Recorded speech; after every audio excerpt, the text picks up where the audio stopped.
Principais autores do arcadismo. Nós temos o Manuel Maria Barbosa do Bocage, poeta português, poeta de transição entre o arcadismo e o pré-romantismo. E no Brasil nós temos o Cláudio Manuel da Costa, Tomás Antônio Gonzaga, Basílio da Gama e Santa Rita Durão. Bocage, o grande poeta português. Manuel Maria Barbosa do Bocage é um dos maiores sonetistas líricos da literatura portuguesa. No início de sua atividade literária, seguiu a moda do arcadismo, escrevendo poesias que falam de pastores e ninfas. Porém, abandonou essa poesia artificial e passou a falar mais do seu interior, de seus dramas existenciais e amorosos. Essa poesia individualista e pessoal de Bocage já é uma antecipação do que seria a poesia romântica no século XIX. Algumas de suas obras são A Morte de Inês de Castro, O Triunfo da Religião, A Polvorosa Ilusão, A Virtude Laureada, A Puríssima Conceição de Nossa Senhora. Depois de Camões, no classicismo, Bocage foi o autor português que mais se destacou. A sua obra está repleta de lirismo, erotismo, individualismo e sátiras, com uma linguagem neoclássica, ou seja, clara e objetiva.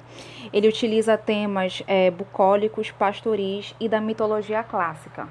Um trecho do soneto do Bocage para ler com vocês. Razão, de que me serve o teu socorro? Manda-me não amar, eu ardo, eu amo. Dize-me que sossegue, eu peno, eu morro. Apresenta um eu lírico emocionalmente abalado, com conflitos, com dúvidas. Uma das características da poesia de Bocage é justamente que ele externa muitos dramas amorosos que ele viveu. Nós vamos agora conversar a respeito dos autores brasileiros que mais se destacaram no arcadismo. O primeiro é o Cláudio Manuel da Costa, que foi um poeta, advogado, jurista brasileiro. Cláudio Manuel da Costa é considerado o precursor do arcadismo no Brasil e destacou-se por sua obra literária, mais precisamente a poesia. O poeta mineiro, em seus textos, aborda elementos locais, descrevendo paisagens, temática pastoril e expressando um forte sentimento nacionalista. Acusado de participar da Inconfidência Mineira junto com Tiradentes, foi preso em 1789 e suicidou-se na cadeia. Suas obras que merecem destaque: Obras e Vila Rica. Obras é um conjunto de poemas e marca o início do arcadismo no Brasil. Eu trago a vocês um soneto de Cláudio Manuel da Costa, que reflete toda essa angústia e sofrimento amoroso do autor pela sua musa inacessível, Nise. Eu vou ler com vocês o soneto. Nise, Nise, onde estás, onde espera? Achar-te uma alma que por ti suspira? Se quanto a vista se dilata e gira, tanto mais de encontrar-te desespera. Ah, se ao menos teu nome ouvir pudera, entre esta aura suave que respira. Nise cuido que diz, mas é mentira. Nise cuidei que ouvia e tal não era. Grutas, troncos, penhasco da espessura, se meu bem, se minha alma em vós se esconde, mostrai, mostrai-me a sua formosura. Nem ao menos o eco me responde, a como é certa minha desventura. Nise, Nise, onde estás? Aonde, aonde? O soneto apresenta uma idealização e uma busca dolorida pela mulher amada. José de Santa Rita Durão. Autor do poema épico Caramuru, Frei José de Santa Rita Durão foi poeta e orador, considerado um dos precursores do indianismo no Brasil. Influenciado por Camões, o poema Caramuru, com subtítulo Poema Épico do Descobrimento da Bahia, é baseado no modelo da epopeia tradicional, com preposição, invocação, dedicatória, narração e epílogo.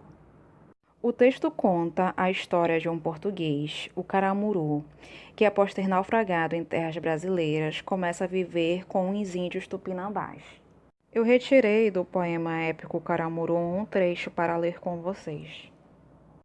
Das frutas do país, a mais louvada é o régio ananás, fruta tão boa, que a mesma natureza namorada quis como rei cingi-la da coroa.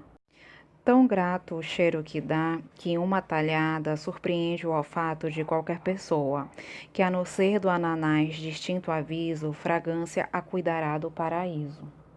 Do ponto de vista histórico, o poema épico Caramuru dá destaque à natureza brasileira. O autor descreve o nosso clima, a fertilidade da terra, as riquezas naturais, os costumes indígenas. A natureza brasileira serve como pano de fundo para a poesia dos pastores.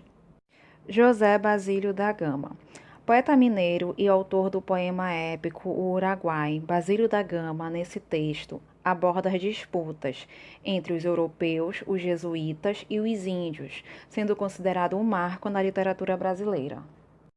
Diferente do poema épico clássico, o Uruguai é composto de 5 cantos com ausência de rima e estrofação. Participou da Arcádia Romana na Itália e foi preso em Portugal em 1768, acusado de manter relações de amizade com os jesuítas. Suas principais obras são O Uruguai, O Epitalâmio e as Núpcias da Senhora Dona Maria Amália, A Declamação Trágica e Quitúbia. O poema épico O Uruguai faz crítica ao fato que os jesuítas não defendiam os índios, apenas pretendiam falsamente libertá-los e usar mão de obra indígena para proveito próprio. O poema Uruguai retrata a guerra movida pelos portugueses e espanhóis contra os 7 povos das missões do Uruguai. O poema narra a luta dos portugueses contra os índios que se recusavam a sair das suas terras. Eu vou ler com vocês um trecho do poema O Uruguai. Pelo dente sutil, o brando peito, os olhos em que amor reinava um dia, cheios de morte e muda aquela língua, que ao surdo vento e aos ecos tantas vezes contou a larga história de seus males. Percebam que só nesse trecho que eu retirei do poema dá para perceber o rompimento da estrutura poética camoniana. O autor não está preocupado com a estética, com o rebuscamento, ele está preocupado em retratar um fato histórico da maneira mais objetiva possível. O autor, no poema todo, descreve a bravura dos índios e faz elogios à paisagem brasileira. Tomás Antônio Gonzaga, jurista, político e poeta luso-brasileiro, Tomás Antônio Gonzaga é um dos grandes poetas árcades de pseudônimo Dirceu.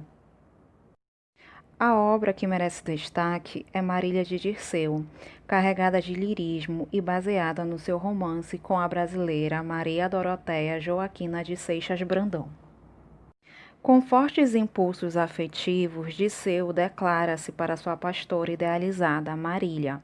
Suas principais obras, Marília de Dirceu e Cartas Chilenas.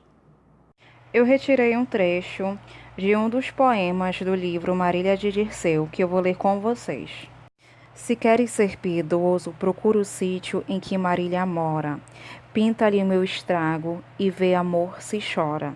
Se as lágrimas verter, se a dor a arrastar, uma delas me traze sobre as penas, e para alívio meu só isso basta. Tomás Antônio Gonzaga é o pastor Dirceu, pseudônimo criado pelo poeta para seu conjunto de liras famosas intitulado Marília de Dirceu, publicadas em 3 partes nos anos de 1792, 1799 e 1812. Nessa obra, Dirceu é o pastor que cultiva uma vida campestre, vive entre as ovelhas em uma choupana e aproveita o momento presente ao lado da amada Marília. Bem, pessoal, com isso eu finalizo esse assunto e até o nosso próximo encontro.